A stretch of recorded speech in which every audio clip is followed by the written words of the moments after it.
네, 오늘의 말씀 제목은 쉼표를 찍을 때라는 제목으로 하나님의 말씀을 증거하도록 하겠습니다. 오늘 우리가 이렇게 찬양을 열심히 부르고 또 앞에서 특송도 굉장히 씩씩하고 파워풀하게 이렇게 해주시는 모습들을 보면은 참 은혜가 됩니다. 저희들이 그래서 더 찬양하고 싶고 막 입에서 흥겨운 노래들이 나올 때가 가끔 있지요. 그런데 찬양을 저희가 부르다 보면은 반드시 필요한 것이 있습니다. 무엇일까요? 목소리도 있겠고, 피아노 음도 있겠고, 반주도 있겠지만, 바로 쉼표입니다. 찬양을 부를 때 정말 필요한 것은 쉼표입니다. 이렇게 은혜로운 찬양을 첫 번째부터 4절까지 한 번도 안 쉬고 부른다고 생각을 한번 해볼까요? 뒤에는 숨차서 못 부를 거예요. 그래서 콜록콜록 거리고 헥헥거릴 수도 있는 것이 바로 쉼표가 없는 노래입니다. 모든 노래에는 쉼표가 필요합니다. 그때 숨도 쉬고 몸도 고르고 그리고 생각도 하고 가사도 보고 이렇게 하는 거죠. 쉼표 없이 100마디를 다 부르라고 하면은 숨이 차서 못 부르는 것이 당연한 것입니다. 특히 요즘에는 노래들 중에서 랩이라고 하는 것이 있어요. 남들과는 빠르게 누구보다 빠르게 남들과는 다르게 색다른 리듬 위에 비트를 타는 나그네 막 이러면서 빠르게 이렇게 이야기하는 듯이 노래하는 랩이라는 그런 노래 장르가 있는데, 이 랩을 하는데 이 사람들이 말을 그렇게 빨리 하지만 그 랩을 할 때에도 분명히 중간중간마다 쉬는 쉼표가 있습니다. 쉼표가 없다고 생각을 하면은 그 노래를 부를 수가 없어요. 숨이 차서 아마 금방 노래를 멈추게 될 것입니다. 쉬어야 숨을 쉽니다. 그리고 다시 부를 수 있는 힘이 생기는 겁니다. 이 음악에 대한 쉼표를 굉장히 음악의 대가인 모차르트가 이렇게 표현을 했습니다. 음악은 음표 안에 있지 않고 음표와 음표 사이에 존재하는 침묵 안에 있다. 굉장히 멋있어 보이는 말이지요. 나중에 집에 가서 자녀들에게 써먹으시길 바랍니다. 음표와 음표, 음에 있는 것이 음악이 아니라 그 음과 음 사이에 있는 침묵, 그 가운데에 음악이 있다라고 이야기를 하는 이 쉼표에 대한 굉장한 강조를 이야기하고 있는 것이죠. 비단 노래뿐만이 아닙니다. 저희가 평소에 항상 읽는 이 책이라든지 성경책을 보면 띄어쓰기가 굉장히 중요하지 않겠습니까? 이 성경책을 쫙 펼쳤는데 왜 학생들이 성경책을 안 읽는지 아시나요? 깜깜해서 그렇습니다. 띄어쓰기가 잘 나오지 않고 여백이 별로 없고 그림도 별로 없고 다 그리니까 이걸 잘 못 읽겠다 이렇게 이야기하는 친구들이 가끔 있는 것을 제가 봅니다. 책에도 제일 중요한 것은 띄어쓰기, 여백이 아닐까 싶습니다. 잘 팔리는 책들은요, 보기 좋게 잘 띄어쓰고요, 보기 좋게 여백을 둡니다. 그때 그런 일들을 하는 게 출판사의 일들이에요. 그래서 이렇게 술술술술 넘기면서 이렇게 잘 읽히는구나 라고 느끼게끔 하는 것이 그 출판사의 역량입니다. 저희가 가지고 있는 이 성경책도 사실 처음에는 띄어쓰기라든지 아니면 장이나 절의 구분이 없는, 처음부터 끝까지 창세기 1장부터 50장까지 장의 구분이 없고 절의 구분이 없는 그런 책이었습니다. 그런데 이 성경책에 있는 것이 좀 쉽지 않다 보니 한 2세기, 3세기경에서부터 그렇게 구약 성경과 신약 성경을 구분해서 읽는 것들을 시작을 했고요. 5세기나 6세기 정도의 그 복음서들을 318 부분이랑 또 서간서들을 254 부분으로 나누었습니다. 띄어놨다라는 얘기죠. 책을 읽기 편하게 하기 위함입니다. 그러다가 지금 우리가 있는 이 성경에 대한 장절 구분은 1200년도에 그 카톨릭의 랑톤 주교라는 분께서 장을 구분하신 거에다가 한 1500년 정도에 이렇게 제네바에서 편찬한 그 성경의 장절 구분을 가지고 지금까지 저희가 편하게 장과 절을 구분해서 잘 읽고 있습니다. 성경에도 장과 절이 중요한 이유는 띄어쓰기가 필요하고 그 쉼표의 구간을 통해서 은혜가 되는 부분들을 우리가 경험할 수 있기 때문인 거죠. 이렇게 책과 노래, 성경뿐만이 아니라 지금 우리가 살아가는 우리의 인생과 삶 속에서도 쉼표는 필요합니다. 우리나라는 어떤 나라입니까? 우리 민족은 어떤 민족이죠? 예, 한민족. 감사합니다. 중고등부에서 이렇게 말하면 배달의 민족이요 이럽니다. 저희들은 한민족입니다. 한 국가죠. 그래서 유구한 역사들을 저희가 가지고 있습니다. 하지만 우리가 1950년대에 그 전쟁을 치렀을 때 전 세계에서 이 한국을 뭐라고 불렀나요? 세계 최빈곤 국가, 도움이 필요하고 다시는 일어서지 못할 그런 전쟁을 겪은 국가다라고 이를 이야기했습니다. 절대 일어설 가망이 없다고 이야기를 했었죠. 근데 저희가 지금 여기에 너무나도 좋은 나라에서 너무나도 좋은 환경 속에서 저 보세요. 잘 먹고 잘 자랐잖아요. 너무나도 잘 살고 있는 모습들을 저희들은 볼 수 있습니다. 이 기적을 매스컴에서는 한강의 기적이라고 부르죠. 저는 그 한강의 기적을 겪은 세대가 아니라 온전히 수혜를 받은 세대입니다. 하지만 여기에 계신 우리 성도님들께서는 많은 분들께서 그 한강의 기적의 주역이셨고 또 그 자리에서 최선을 다해서 살아오셨고 그리고 살아남으신 분들이 바로 우리 성도님들이 아닐까 생각이 듭니다. 그 지구상 최빈곤국에서 지금은 88 올림픽도 일어났고요. 그리고 2002년 월드컵도 저희가 했죠. 그래서 요즘은 해외를 가면은 K-팝, K-무비, K-컬처가 굉장히 우대를 받고 또 존중을 받는 그런 시대를 살고 있습니다. 저기 미국에 가서 BTS 하면 와우 BTS 이렇게 하는 것들을 어렵지 않게 볼 수가 있는 너무나도 놀라운 발전을 이뤄냈던 나라가 우리나라인 겁니다. 특히 이번에 코로나 사태를 겪으면서 이 지구상에서 가장 모험적으로 잘 대처하고 있다라고 칭찬하고 있는 나라 중에 하나가 바로 어디겠죠? 우리나라잖아요. 이 모든 것은 하나님께서 이 믿는 사람들을 통해서 발전하고 세우신 줄로 믿습니다. 이 놀라운 일들이 하나님께서 우리 아버지 세대, 우리 여기에 계신 어머니 세대, 그리고 우리들을 통해서 이 한국 가운데 일으키신 줄로 믿습니다. 저도 그래서 저희 부모님을 볼 때마다 존경하는 마음이 많이 큽니다. 이 설교를 저희 부모님이 보신다고 해서 일부러 이야기하는 건 아닌데요. 가끔 가다가 이렇게 부모님을 뵈면은 너무나도 놀라운 시대를 겪으셨던 분들이구나. 내가 알 수도 없는 그런 격동의 세대를 겪으신 분들이 우리 부모님들이시구나 라고 생각을 할 때가 참 많습니다. 하나님의 도우심으로 우리나라는 새로운 역사를 써내려가고 있는 거죠. 할렐루야. 이 나라뿐만이 아니라 우리 성도님들 개개인의 삶을 한번 보시죠. 개인의 삶을 보시면 수많은 사건과 수많은 일들이 있었던 것들을 한번 돌아보게 되죠. 되돌아보면 스스로 발전하기도 했고 스스로 경험해서 이겨내기도 했고 가끔은 좌절하기도 했지만 다시 한번 일어서서 지금 이 자리에 있는 것들이 우리 여기에 있는 각각 한 분 한 분의 성도님들이시잖아요. 그러시죠? 저도 그렇습니다. 저에게도 동일하게 하나님의 놀라운 은혜가 체험될 수 있는 순간들이 있었기 때문에 이 자리에서 우리 성도님들과 함께 예배할 수 있는 거죠. 나에게 허락된 사업이 있으시죠? 가정도 있으십니다. 자녀, 배우자, 또 상황, 환경, 관계, 재산, 내가 거처하고 의지해야 할 그것들을 돌아보면 나의 삶은 놀라운 역사들이었다라고 고백할 수밖에 없는 게 우리들의 삶일 것입니다. 하지만 이렇게 역사가 써내려가고 있는 와중에도 분명히 우리에게 필요한 것이 있습니다. 무엇일까요? 쉼표입니다.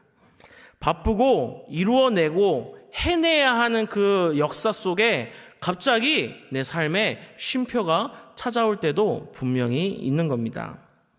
제가 앞서 우리나라에 하나님께서 일으키셨던 놀라운 은혜들을 말씀드렸지만 동시에 명이 있으면 암도 있듯이 불명예스러운 기록들도 우리나라에게는 좀 있습니다. OECD 국가 자살률 1위, 20대 후반 실업자 1위, 저출산율 1위, 청소년의 삶 불만족도 1위.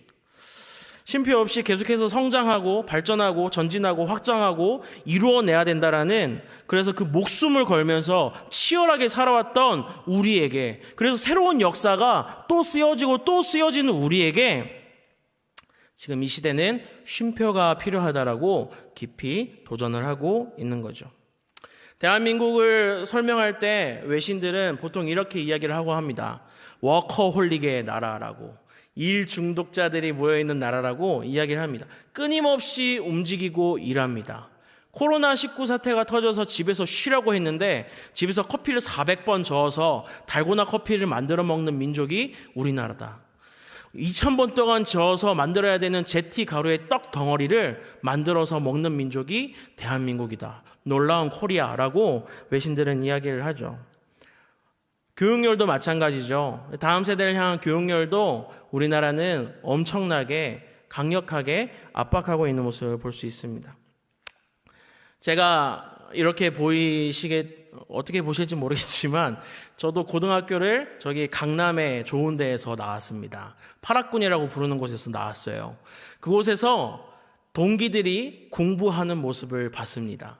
학교가 마치고 바로 학원 셔틀이 와서 학원을 가고 그 학원에서 다른 학원 셔틀을 가고 또 다른 학원 셔틀을 간 다음에 집으로 가면 쉬는 줄 알았는데 과외를 하더라고요. 그렇게 쉴 틈 없이 그 친구들은 일요일도 없고 빨간 날도 없습니다. 계속해서 공부하고 계속해서 휘몰아치는 모습들을 보았습니다. 거기에 그 경쟁적인 모습들 때문에 간혹 가다가 사물함이 털려서 자기들이 관리하고 보호했던 그 공부의 자료들이 다 찢어지고 난도질 당하는 모습까지도 저는 그곳에서 보았습니다. 이 악영향은 우리가 계속해서 해내야 한다, 역사를 써내야 한다라는 그 압박에 부정적인 결과들로 나타나는 것들이 아닐까 싶습니다. 그래서 지금 우리나라에는 트렌드가 또 하나 불기 시작했었죠. 예전에는 어떤 트렌드가 있었을까요? 웰빙이라는 트렌드, 잘 먹고 잘 사는 거. 그러다가 이제 그 다음에는 힐링이라는 단어들 이렇게 막 트렌드가 힐링 캠프 뭐 이런 식으로 불기 시작하죠. 그러다가 요즘에는 욜로라고 합니다. 욜로. You only live once라고 해서 나는 딱 한 번 사는 인생이다. 네 마음대로 살아라. 뭐 이런 유행어도 있었고요. 소확행, 소소하지만 확실하게 행복을 추구하는 인생. 뭐 이런 것들. 그러다가 워라벨, 워크와 라이프의 밸런스 해서 일하는 것과 나의 여유를 함께 누리는 것. 이런 것들이 계속해서 트렌드로 이어지고 있는 모습들을 볼 수가 있습니다. 왜 이렇게 반면적인 교사들이 나오고 계속해서 다른 것들이 나올까요? 우리가 쉼에 대해서 불안함이 있기 때문입니다. 내가 어떻게 쉰다고 하면, 내가 잠깐 쉬었다고 하면 쉬는 그 시간을 멈췄다라고 생각하기 때문에, 내가 쉬는 시간이 뒤처진다라고 생각하기 때문에 그 쉬는 것들을 거부하고 낯설어하는 모습들을 볼 수가 있는 거죠. 인생이 퇴보하는 느낌도 들고 나만 뒤처지는 것 같은 불안함도 들고 나만 멈춰있고 다 앞서가서 나는 언젠가 사라질지도 모른다는 그런 불안함이 그 쉼 가운데 있는 것입니다. 하지만 우리가 이렇게 한 발 물러서서 쉼표의 시간을 경험할 때 하나님이 개입하기 시작하는 줄로 믿습니다. 창세기 2장 2절과 3절 말씀해 보면 우리 하나님께서는 이 천지를 창조하시고 마지막 날에 쉼으로 안식하심으로 그 창조를 완성하신 분이십니다. 하나님께서는 이 모든 것들을 보시기에 심히 좋았더라 라고 말씀을 하시죠. 이 쉼은 마지막 날 하루만 쉬는 쉼을 이야기하지 않습니다. 하나님께서는 창조하시고 나서 그 창조된 모습을 보시기에 심히 좋았더라. 보시기에 좋았더라.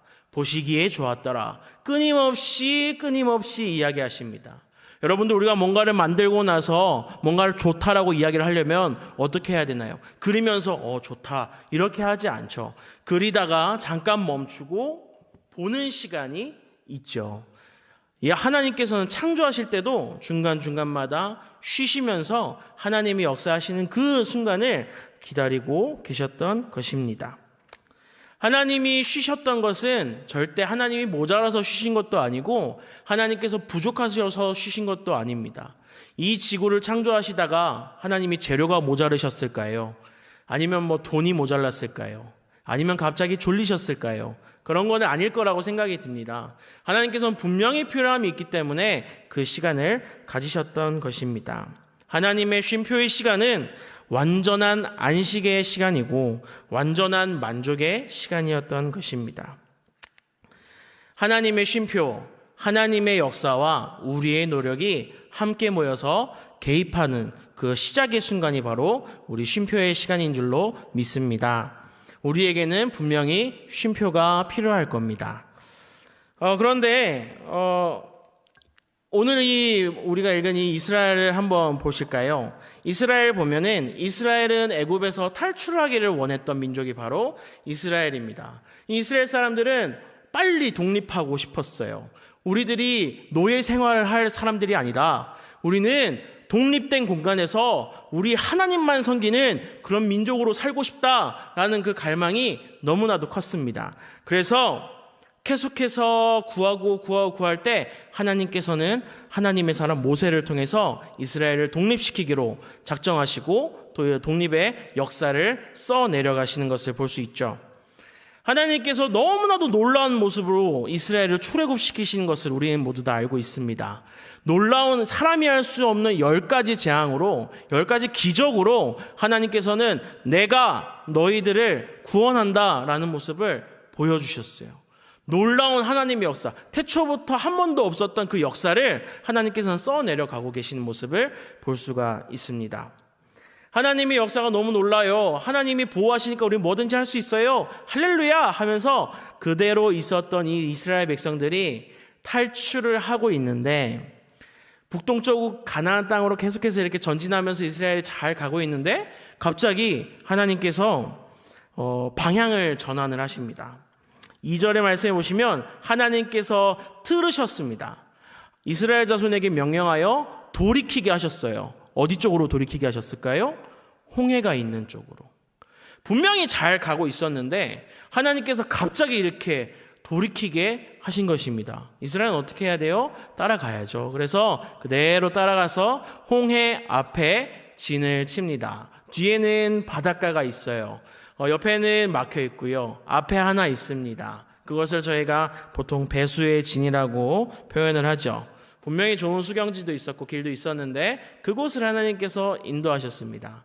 거기에서 묶어서 이제 자려고 준비를 하고 있는데 또 이후에 말씀해 보시면 4절 말씀해 보시면 바로가 갑자기 마음이 변합니다. 하나님께서 완악하게 했다고 표현을 하십니다. 갑자기 마음이 변해서 5절, 6절 보시면 그들을 쫓을 군대를 점점 이렇게 준비하는 모습을 볼 수 있고요. 또 실제로 7절 말씀에 그 군대들을 이스라엘을 치기 위해서 출발시키고 보냅니다. 이제 애국군이 저기 이스라엘 진영 건너편에 도착을 해서 이스라엘 백성들을 호시탐탐 노리고 있습니다. 곧 도착하고요. 바로 죽기 일보 직전이에요. 이스라엘 백성들이 그걸 안 보고 있습니까? 아니요, 보고 있어요. 사면 초가입니다. 뒤에는 바다, 옆에는 막혀 있고 앞에는 군대가 있어요. 도망칠 데도 없어요. 의지할 데도 없습니다. 분명히 내 인생이, 우리의 인생이 하나님께서 놀라운 역사들을 써내려오고 계셨는데 갑자기 여기서 마침표가 찍혀지는 느낌이 드는 겁니다. 왜지? 왜 하나님께서 우리를 이렇게 놀라운 고난의 시간을 허락하시는 거지? 하면서 갑자기 이 백성들이 10절 말씀을 보시면 하나님께 부르짖는 모습을 볼 수 있습니다. 으아 하나님 하면서 하나님께 도와달라고 하나님 하면서 부르짖는 모습을 볼 수가 있어요. 소설보다도 더 짜릿하고 드라마보다도 더 드라마 같은 이스라엘의 탈출기가 여기에서 끝나는 것처럼 보이는 모습 때문에 이스라엘이 걷는 길이 꽃길인 줄 알고 걸으려고 했는데 끝길이었던 것들을 보면서 좌절하고 슬퍼하면서 울고 있는 겁니다. 내 의지와 상관없이 이렇게 내 삶 가운데 갑자기 쉼표가 찍힐 때 있습니다. 그때 믿음 없는 사람들은 웁니다. 울고요. 거기에서 그냥 좌절하고 넘어져 버립니다. 원망해 버려요. 내 의지와 상관없는 쉼표가 찍힐 때 나는 울고 있는 모습을 볼 수 있습니다.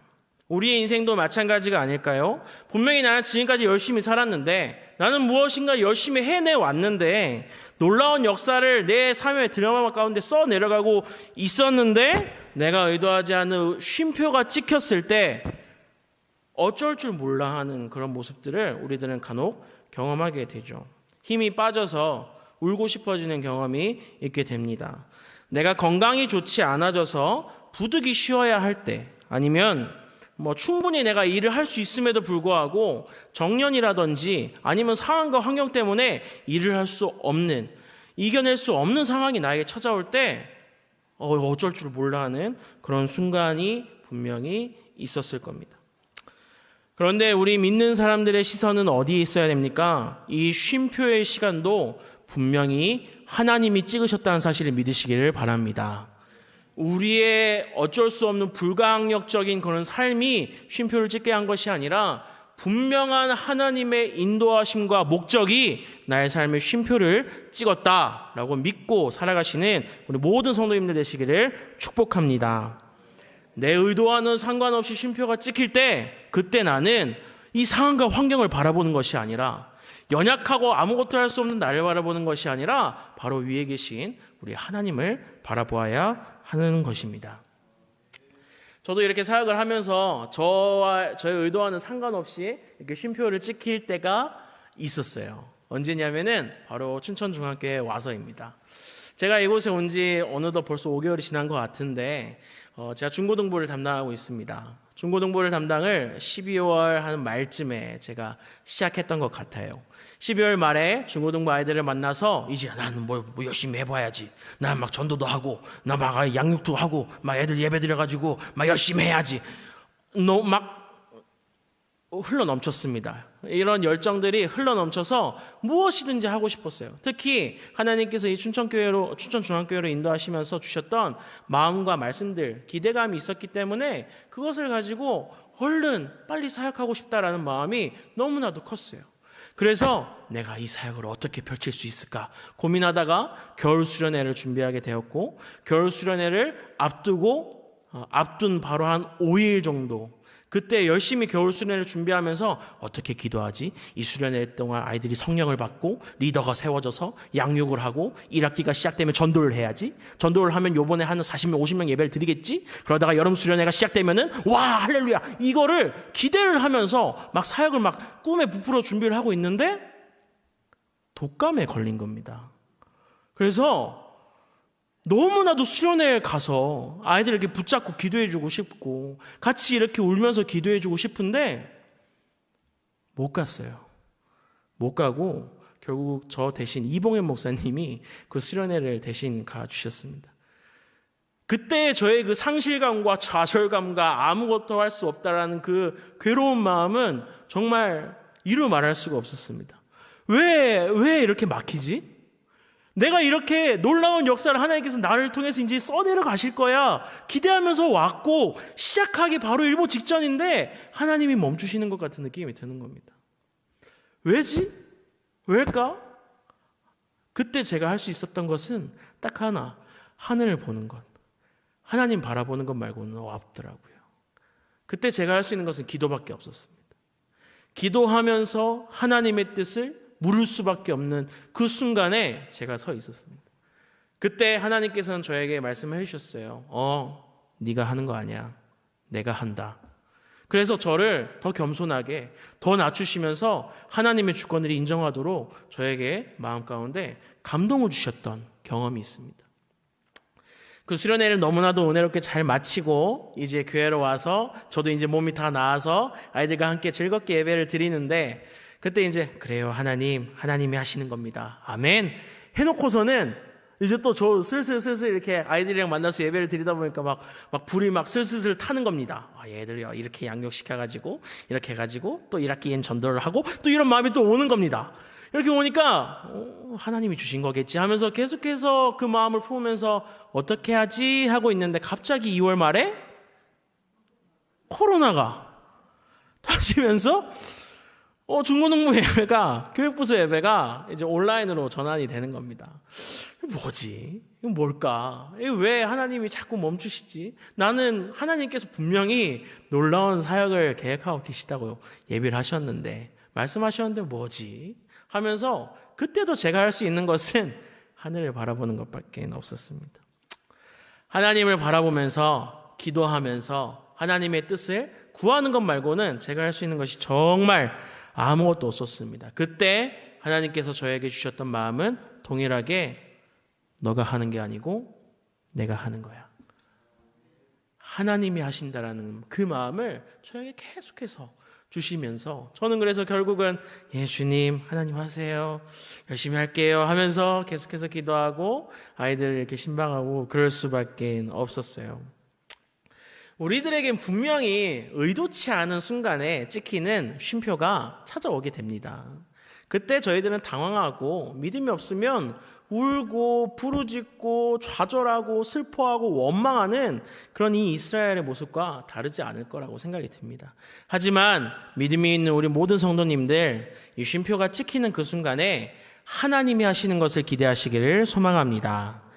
하늘을 바라보시고 하나님을 의지하는 시간을 가지세요. 기도에 더욱더 시간을 쏟으시고 더욱더 말씀을 보는 것에 집중하시는 그런 시간을 품으시기를 바랍니다.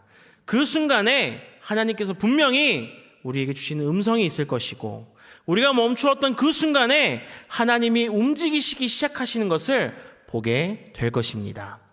그 순간을 은혜롭게 경험하신 우리 성도님들 되시기를 축복합니다. 한 가지만 더 말씀을 드리겠습니다. 내 삶의 쉼표가 찍힐 때 분명하게 기억해야 될 것은 하나님을 바라보고 기도하는 것인 줄로 믿습니다. 할렐루야. 그런데요, 이 순간은요 절대 그냥 한 번에 슉 바뀌는 것이 절대 아닙니다.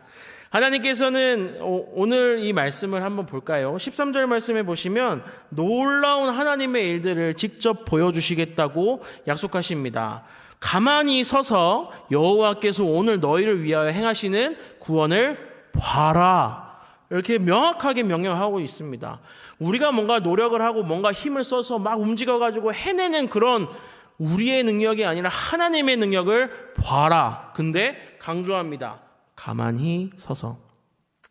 14절에도 이야기합니다. 너희는 뭐 하라고요? 가만히 있으라고. 아무것도 하지 마. 너네 뭐 총이 없죠? 칼, 창 짚지 마. 아무것도 하지 마. 내가 하는 것을 보라고 말씀하십니다.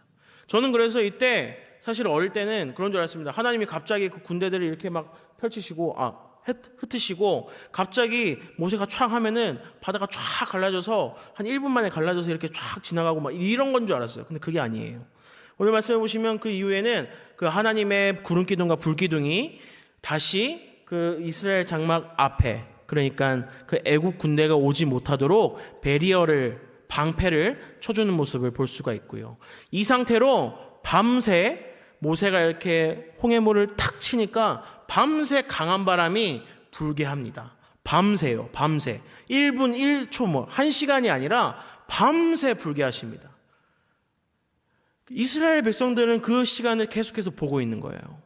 그 쉼표를 찍으신 그 시간, 하나님이 온전히 역사하시는 그 시간을 계속 보고 있는 겁니다. 내 눈앞에는 저 강력한 애국 군대가 분명히 우리들을 호시탐탐 노리고 있는데 그 앞에 우리를 보호하시는 구름기둥과 불기둥이신 하나님이 여기 계시고, 내 뒤를 막고 있었던 아무런 희망도 없어 보였던 그 바다의 그 길을 하나님이 밤새 바람을 부게 하셔서 그 바닷가가 열리게 하시고, 그 순간, 그 긴 시간 동안 이스라엘 백성이 하나님을 온전히 누리고 온전히 하나님만 바라보는 그 시간을 하나님께서는 원하셨다고 믿습니다. 그 시간을 통해서 하나님이 역사하시고, 그리고 그 긴 시간을 통해서 이스라엘 백성이 우리의 주인은 하나님이십니다라고 고백하는 시간을 하나님께서는 주신 줄로 믿습니다. 이 이후에 아침이 되고 바닷가가 열리고 이스라엘 백성은 건너갑니다. 그 구름 기둥이 사라져서 애굽 군대는 다시 찾아오지만 또 그때는 또 순간에 또 하나님이 확 이렇게 바닷물이 벽처럼 이렇게 섰던 바닷물이 확 덮어서 그 군대들을 확 사로잡는 모습들을 볼 수가 있죠. 하나님의 역사하심, 하나님의 그 쉼표의 시간은 즉각적인 응답이 아닐 수도 있습니다. 그 쉼표의 기간 동안 내가 하나님을 바라보면서 기도하고 말씀을 읽으면 즉각적으로 하나님이 반응을 하시면 참 좋은데 안 그럴 수도 있습니다. 이렇게 밤새 하나님께서 바람을 불게 하실 수도 있고, 하나님의 응답, 하나님의 시간이 언제인지 우리들은 모르기 때문에 어쩔 때는 기다리는 시간이 있을 수도 있습니다. 하지만 그 시간 가운데 결코 포기하거나 좌절하거나 쓰러지지 마시고 끊임없이 하나님을 바라보시면서 기다리시는 우리 성도님들이 되시기를 축복합니다. 우리 주일에 주셨던 말씀이 있습니다. 하나님께서는 우리에게 궁창의 물로 우리를 보호하시고 이 땅의 물로 우리를 먹이시는 분이 바로 우리 하나님이 아니십니까? 그 하나님을 믿고 우리가 항상 기대하며 쉼표가 찍혔을 때에도 하나님만을 바라보는 그런 모든 성도님들 되시기를 축복합니다. 이 쉼표의 완성의 사건은요, 우리 예수 그리스도의 십자가 사건입니다. 예수님께서 십자가에 돌아가실 때도 6시간 이상을 달려서 돌아가셨지만 평생 십자가에 달려서 돌아가신 것이 아닙니다. 우리 예수님의 십자가 사역은 6시간 이후 그 죽음 가운데로 갔지만 그 3일 이후 예수님께서는 놀라운 생명으로 부활하신 줄로 믿습니다. 제가 그때도 질문이 생겼습니다. 분명히 예수님께서 부활하실 거면 그냥 십자가에서 내려오자마자 바로 뿅 하고 부활하시면 되지. 왜 3일 동안 제자들이 슬퍼하고 마리아가 아파하고 장사를 온전히 지내는 그 시간을 왜 가지셨을까? 이 쉼표의 시간이더라고요. 온전히 하나님 묵상하고 온전히 하나님의 기대하심을 바라보는 그 순간이 이 쉼표의 시간이었던 것입니다.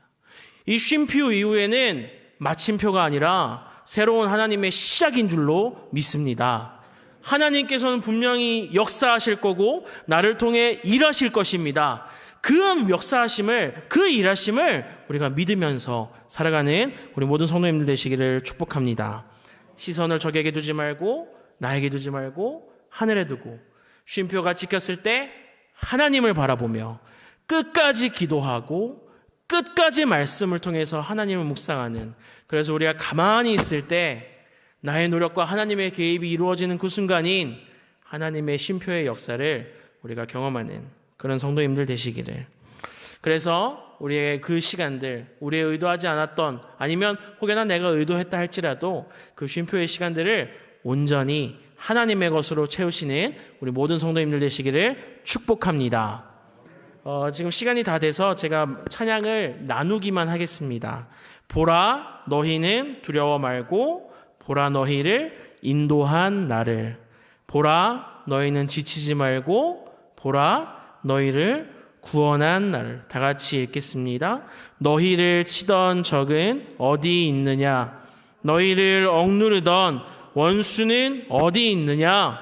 보라 하나님 구원을, 보라 하나님 능력을, 너희를 위해서 싸우시는 주님의 손을 보라. 보라 하나님 구원을, 보라 하나님 능력을, 너희를 위해서 싸우시는 주의 손을 보라. 아멘. 우리가 그 하나님의 손을 보면서 살아가고 소망 가운데 살아가는 모든 성도님들 되시기를 예수님의 이름으로 축복합니다.